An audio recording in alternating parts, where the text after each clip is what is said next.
हा खरोखर एक भुयारी मार्ग आहे, चोर रस्ता.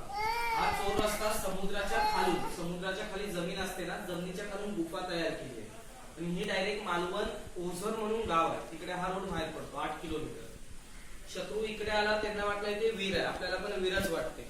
आणि पलीकडे जिथे हा रोड बाहेर पडतो तिथे जर शत्रू गेला तिथे वाटणार वाघाची गुफा आहे.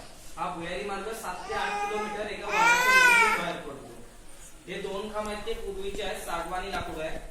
इकडे दोरी बांधायचे, इकडे छोट्या पायऱ्या, तिकडनं उतरायचे. इथे 2 ठिकाणी मशाल लावायचे. इंग्रजांनी बंदशाला केला, किल्ला ताब्यात आहे, आपले मराठे यामधून येऊन अटॅक करतील म्हणून बंद केलाय.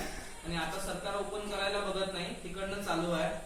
रोड कसा फक्त आपल्या मावळ्यांना माहिती असायचा, मेन रोड कोणता आहे. शत्रू आतमध्ये गेले तर दिशाभूल करण्याचे दुसरे रोड असायचे, एक भुलभुलैया.